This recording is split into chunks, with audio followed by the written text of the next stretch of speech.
আমি দশম শ্ৰেণীৰ বাস্তৱ সংখ্যাৰ এক্সাৰসাইজ 1.12 কৰি আহিছো। এতিয়া চোৱা এই গোটেই পাঠটো ক'ৰ ওপৰত আধাৰিত? এই যে ইউক্লিডৰ বিভাজন প্ৰমেয়িকা A = BQ + R ইয়াৰ ওপৰতে গোটেই পাঠটো আধাৰিত হয়নে? আজি আমি কুৱেশ্যন 2টো কৰিম। তাৰ আগতে উদাহৰণ 2 আৰু উদাহৰণ 3টো কৰি লম। কিয় কৰি লম তোমালোকক কৈ আছো, তোমালোকে পাঠটো আগবাঢ়ি গ'লেই বুজি পাবা। তেতিয়াহ'লে আমি উদাহৰণ 2টো চাওঁচোন। দেখুওৱা যে প্ৰত্যেক যোগাত্মক যুগ্ম অখণ্ড সংখ্যা, এই কথাটো মনত ৰাখিবা দেই। যোগাত্মক যুগ্ম অখণ্ড সংখ্যা 2Q RB আৰু প্ৰত্যেক যোগাত্মক অযুগ্ম অখণ্ড সংখ্যা 2Q + 1 RB সেই কথাটো দেখুৱাবলৈ কৈছে, য'ত Qটো কি কৈছে কোনোবা এটা অখণ্ড সংখ্যা। তোমালোকে দশম শ্ৰেণীৰ ছাত্ৰ ছাত্ৰী তোমালোকে সকলোৱে জানা Q ইয়াত যে কৈছে Q কোনোবা এটা অখণ্ড সংখ্যাৰ বিষয়ে তোমালোকে প্ৰত্যেকেই জানা। তথাপিতো মই এবাৰ তোমালোকক মনত পেলাই দিব বিচাৰিছোঁ। চোৱা আমাৰ অখণ্ড সংখ্যা কোনবোৰক আমি অখণ্ড সংখ্যা কওঁ? এইফালে মাজত শূন্যটো থাকে, সংখ্যাৰ ৰেখাডাল নিশ্চয় তোমালোকৰ মনত আছে। এইফালে তোমালোকৰ যোগাত্মক অখণ্ড সংখ্যা, এইখিনি হৈছে তোমালোকৰ যোগাত্মক অখণ্ড সংখ্যা, এইফালে গৈ থাকিব। আৰু এইখিনি হৈছে তোমালোকৰ ঋণাত্মক অখণ্ড সংখ্যা। অখণ্ড সংখ্যা কি থাকে? ঋণাত্মক সংখ্যাখিনি থাকে, শূন্যটো থাকে আৰু যোগাত্মক যিখিনি স্বাভাৱিক সংখ্যা সেইখিনি গোটেইখিনি মিলি পেলাই কি হয় আমাৰ অখণ্ড সংখ্যাটো হয়। কিন্তু আমাক ইয়াত কি ল'বলৈ কৈছে? অকল যোগাত্মক অখণ্ড সংখ্যাখিনি ল'বলৈ কৈছে দেই। এতিয়া ধৰা যোগাত্মক মানে কেতিয়াবা শূন্যটোও আহি যাব বাৰু, কিন্তু মুঠতে এইখিনি গোটেই যোগাত্মক অখণ্ড সংখ্যাখিনি ল'বলৈ কৈছে। এতিয়া সেইটো কথা প্ৰথম হৈ গ'ল। দ্বিতীয় কথা তোমালোকক কৈছে যে যুগ্ম অখণ্ড সংখ্যা 2Q RB, ঠিক আছে। আমাৰ তোমালোকে সকলোৱে জানা যে এই যে চোৱা 1 2 3 4 5 6 7 8 দেই। এতিয়া চোৱা এইটো কি হৈছে? একটো বাৰ একেই, 2ৰে কৰিলে কি হ'ব? 2 × 1 হয় নহয়? আকৌ ধৰা 3টো কি হ'ব? 2 × 2 + 1, তেতিয়াহে আমি 3 পাম। আকৌ 2 × 2 = 4, ইয়াত পালোঁ 2 × 2 = 4 + 1 হয়নে?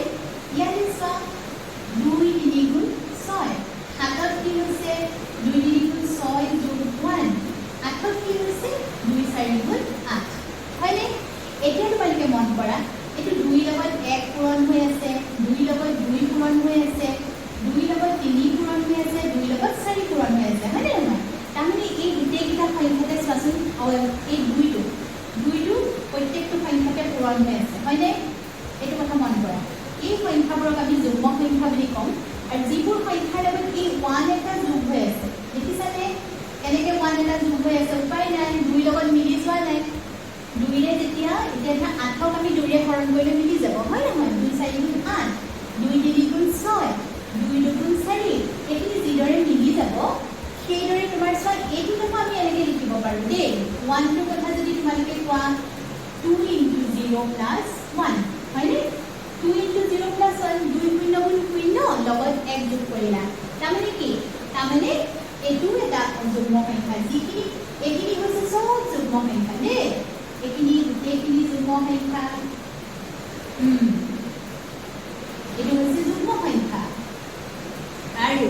এইবোৰ যিবোৰত 1 লাগি আছে, যিবোৰত তোমাৰ এইটো 1 লাগি আছে, এইটোতো 1 আছে, এইটোতো 1 এটা যোগ হৈ আছে, তাৰমানে 2ৰে আমি যেতিয়া হৰণ কৰিম তেতিয়া 1 এটা সদায় বাকী থাকি যাব। সেইখিনি সংখ্যাক কি বুলি কয়? অযুগ্ম সংখ্যা বুলি কয়। এই কথাখিনি তোমালোকে কিন্তু মনত ৰাখিব লাগিব। মনত ৰাখিলেহে তোমালোকে এই অংকটো সুন্দৰকৈ কৰিব পাৰিবা। এতিয়া আমি সমাধানটোলৈ আগবাঢ়ো দেই। সলিউশ্যন। এতিয়া চোৱা এই 2Q + 1টো আকৌ চোৱাচোন, এইটো কাৰ লগত মিলিছে বাৰু? এইটোৰ লগত মিলিছেনে? BQ + R হয়নে নহয়? ইয়াত আছে 2Q + R আৰু তাত আছে BQ + R। তেতিয়াহ'লে ইয়াত এইটো কথা বাদ দিছোঁ, আমাৰ সোঁহাতৰ অংশটোৰ কথা কৈছোঁ। তেতিয়াহ'লে B = ইয়াত কি হ'ব? ইয়াত আমি লিখিব লাগিব দেই ইয়াত b equal to 2 হয়নে আৰু r equal to কি পাইছা 1 কিন্তু ইয়াত আমি এতিয়া সদ্যহতে দেখুৱাব নালাগে আৰু আমাক সেইটো প্ৰমাণ কৰিবলৈ দিছে কিন্তু মই জাস্ট তোমালোকৰ এই যে মিলিছে তাৰ লগত সেই কথাটো ক'বলৈ গৈছো মুঠতে ইয়াত আমাৰ b equal to 2 আমি সূত্ৰটো কি পাইছিলো মনত আছেনে a equal to অকমান মনত পেলোৱাচোন a equal to bq plus r য'ত কি পাইছিলা সেই কথাটো আমাক কিন্তু সদায় লাগিব দেই কি পাইছিলা r টো তাতকে সৰু বুলি পাইছিলা b কে সৰু বুলি পাইছিলা নে আৰু তাতকে ডাঙৰ বুলি পাইছিলা শূন্যতকৈ ডাঙৰো হ'ব পাৰে সমানো হ'ব পাৰে পাইছিলানে মনত পৰিছেনে এতিয়া চোৱা এই যে আমাক এতিয়া আমি এই অংশটোৰ কথা আমি বৰ্তমান পাহৰি যাওঁ আমাক কোনো প্ৰয়োজন নাই আমাক ইয়াত আমি লিখিব লাগিব কি r টো b কৈ সদায় সৰু হ'ব দেই যেহেতু r টো b কে সৰু তেতিয়াহ'লে আমি ইয়াত প্ৰথম কি ল'ম r equal to 0 আৰু কি লিখিম a1 equal to প্ৰথমটো যিটো আমাৰ সমীকৰণ পাম আমি কি লিখিম 2q প্লাছ আৰু ঠাইত কি লিখিম 0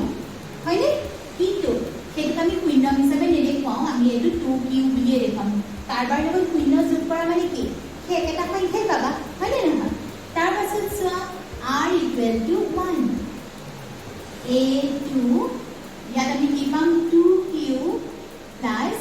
1 পালোনে ইয়াত কিন্তু আমি এই দুটা সমীকৰণেই পাম কিয় পাম কাৰণ ইয়াত কৈছে নহয় r টো b কে সৰু আৰু এই b আকৌ 2 হে আছে হয়নে নহয় তাৰমানে কি হ'ব 2 কে সৰু সংখ্যা কি দুটা 0 আৰু 1 এতিয়া আমি বাছি উলিয়াব লাগিব কোনটো যুগ্ম অখণ্ড সংখ্যা আৰু কোনটো অযুগ্ম অখণ্ড সংখ্যা তোমালোকক মই অকমান আগতেই ক'লো কোনকেইটা যুগ্ম হয় কোনকেইটা অযুগ্ম হয় যেতিয়া 2 পূৰণ হৈ থাকে কোনোবা এটা সংখ্যাৰ সৈতে সেইটো যুগ্ম হয় আৰু যেতিয়া যুগ্ম সংখ্যাটোৰ লগত এটা যোগ হৈ থাকে তেতিয়াই সেই সংখ্যাটো কি হয় অযুগ্ম হয় হয়নে নহয় এতিয়া তেতিয়াহ'লে আমি কৈয়ে দিব পাৰোঁ দেখোন এতেকে যোগাত্মক যুগ্ম অখণ্ড সংখ্যা কি হ'ব এতেকে যোগাত্মক যুগ্ম অখণ্ড সংখ্যা কি হ'ব দুটাই আছে ন এটো হ'ব 2q আৰু যোগাত্মক অযুগ্ম অখণ্ড সংখ্যা কি পালা twice q plus 1 তেতিয়াহ'লে এইটো আৰম্ভ হ'লনে বাৰু দেখিলানে কি বুলি কৈছিলে তোমালোকক দেখুওৱা যে প্ৰত্যেক যোগাত্মক যুগ্ম অখণ্ড সংখ্যা 2q আৰম্ভ পাই গ'লো আৰু প্ৰত্যেক যোগাত্মক অযুগ্ম অখণ্ড সংখ্যাই 2q plus 1 আৰম্ভ এনেকুৱা আৰম্ভয়ে হ'ব আৰু সেই কথাটো মই আগতেই তোমালোকক বুজাই থৈছোঁ হয়নে নহয় য'ত q কোনোবা এটা অখণ্ড সংখ্যা এইটো দেখুওৱা হ'ল হয়নে নহয় দেখুওৱা হ'ল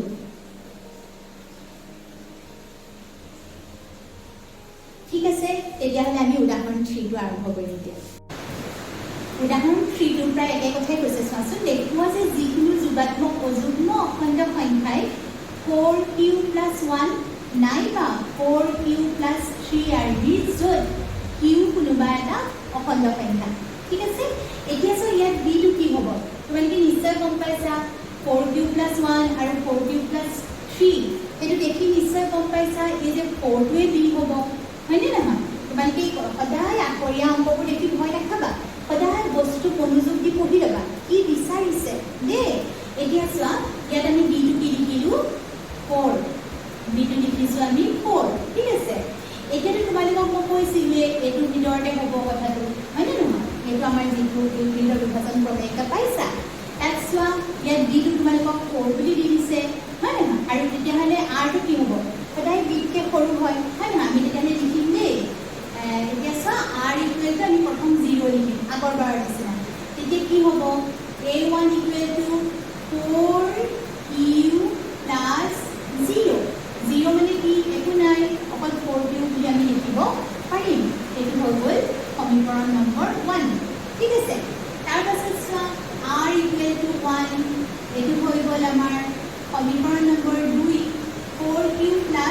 1 হয়নে এটো হচ্ছে সমীকরণ নাম্বার 2 r equal to 2 2 হলে কি হবে a3 সমীকরণ নাম্বার 3 4q plus 2 এটো হবে সমীকরণ নাম্বার 3 তার পাছতে পাম r equal to 3 a4 সমীকরণ নাম্বার 4 দে 4q equal plus 3 এতিয়া হলে এটো কি হৈ গল আমাৰ সমীকৰণ নাম্বাৰ 4 ঠিক আছে এতিয়া সোৱা ইয়াতে বেছি আমি লিখিব নোৱাৰো হয় না r equal to আমি 3 লৈকে লিখিব পাৰিম কিয় তোমালোকক কৈছিলো নহয় r to b কে সৰু হয় বুলি কৈছিলো নাই যেহেতু b to 4 তেতিয়া তাতকে আমি বেছি মানে 4 লৈকে লিখিব নোৱাৰো আমি 3 লৈকে লিখিব লাগিব আৰু ইয়াৰ ভিতৰতে আমি বাছি উলিয়াব লাগিব এতিয়া কোনটো অযুগ্ম সংখ্যা কাৰণ তোমালোকক কি বুলি কৈছে চ যিকোনো যোগাত্মক অযুগ্ম অখণ্ড সংখ্যাহে বিচাৰিব কৈছে এবাৰ দেই যুগ্মৰ কথাটো কোৱা নাই আকৌ যিকোনো অযুগ্ম অখণ্ড সংখ্যাখিনি বিচাৰি উলিয়াবলৈ কৈছে তেতিয়াহ'লে অযুগ্ম সংখ্যা কোনবোৰ হ'ব এইটো হ'ব চ এইটো হ'ব আৰু এইটো হ'ব কিয় হ'ব এতিয়া চ ইয়াত 4q লগত 1 যোগ হৈ আছে হয়নে ইয়াৰ লগত 2 যোগ হৈ আছে আৰু শূন্যটো হ'ব শূন্য মানে একো নাইয়ে বাৰু সেইটো কিন্তু 4টো যিহেতু 2 এ হৰণ যায় নাযায় 2 দুগুণ 4 নহয় জানো সেইবাবে এইটো নহ'ব আৰু এইটো যিহেতু 1 আছে 1 থকাৰ কাৰণে তোমাৰ এইটো অযুগ্ম হ'বই আৰু লগত ইয়াত তোমাৰ 3 আছে 3 থাকিলেও অযুগ্ম কিয় হ'ব কাৰণ 2 এ যদি তুমি হৰণ কৰা 1 বাকি থাকিব নাই আৰু 4টো আমাৰ 2 এ হৰণ যাবই হয়নে নহয় সেইবাবে কি হ'ব আমাৰ অযুগ্ম সংখ্যা দুটা কি হ'ব হয় 4q + 1 হ'ব নাইবা 4q + 3 হ'ব বুজি পাইছা তেতিয়াহ'লে চোৱা আমি কি লিখিম একেকে যিকোনো যোগাত্মক যিকোনো আখৰীয়া অংকত এই কথাষাৰ কিন্তু তলত লিখি দিয়াটো একদম লিখিবই লাগিব তোমালোকে দেই যিকোনো যোগাত্মক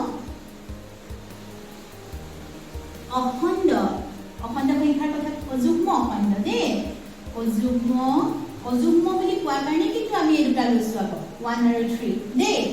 অযুগ্ম অখণ্ড সংখ্যাই কি কৰিলে হয় তোমাৰ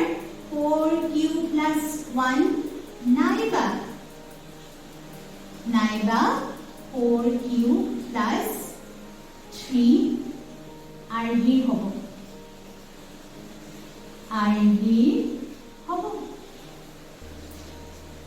হৈ গ'ল দেখুওৱা হৈ গ'ল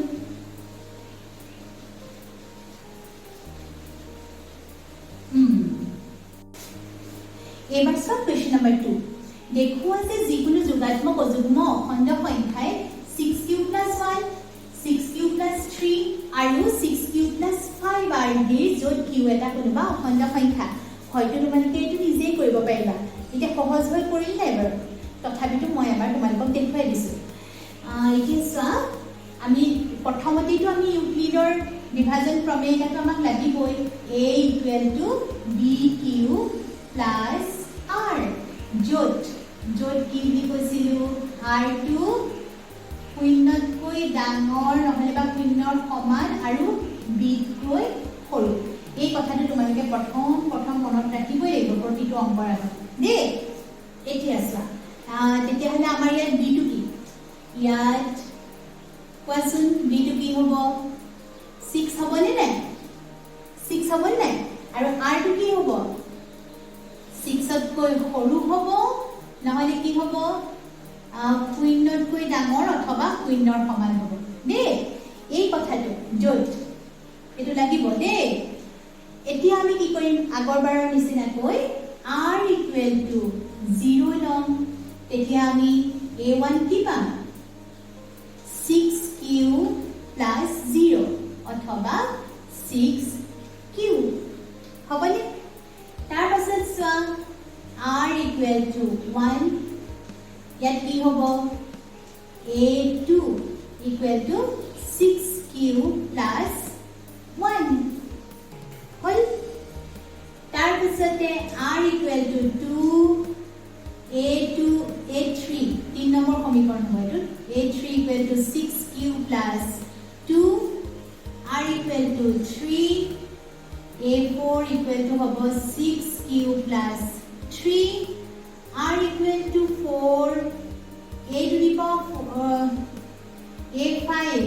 equation number a5 equal to কি হ'ব 6 cube plus 4 r equal to 5 a6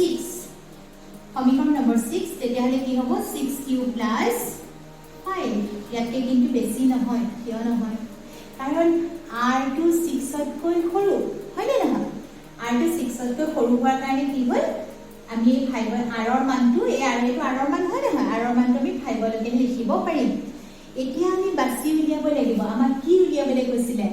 অযুগ্ম অখণ্ড সংখ্যা হয়নে এতিয়া অযুগ্ম অখণ্ড সংখ্যা কোনকেইটা হ'ব 6 cube plus 1 হ'ব না এই 1 টো হ'ব না 1 টো হ'ব 3 টো হ'ব আৰু 5 টো হ'ব হয়নে কাৰণ 1 3 5 আমি জানো অযুগ্ম সংখ্যা বুলি আৰু এটো যেহেতু 6 কিউ আছে 6 কিউ কিটা কি হ'ব 2 ৰে বাৰ যাব নে নাই 2 ৰে 6 ক বাৰ যাব সেইভাবে কি হৈছে তাৰ লগত যিকিটা সংযোগ হৈ আছে 1 3 আৰু 5 সেইকেইটা তোমালোকৰ কি হ'ব অযুগ্ম সংখ্যা হ'ব তেতিয়াহলে আমি কি পালো যিকোনো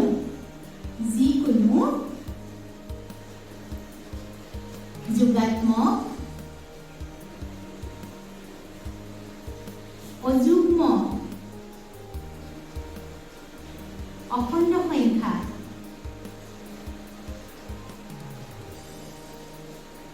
হয় নহয় যিকোনো যোগাত্মক অযুগ্ম অখণ্ড সংখ্যাই কি হ'ব হয় 6 cube plus 1 হ'ব বা 6 cube plus 3 হ'ব বা 6 cube plus 5 হ'ব প্ৰমাণিত হ'ল বা দেখুওৱা হ'ল হয় নহয় দেখুওৱা হ'ল আশা কৰিছো তোমালোকে আজি পাঠটো বুজি পাইছা যদি বুজি নাই পোৱা মোক অনুগ্ৰহ কৰি কমেন্ট বক্সত জনাবা মই পুনৰ বুজাবলৈ চেষ্টা কৰিম তেতিয়াহলে আজিলৈ ধন্যবাদ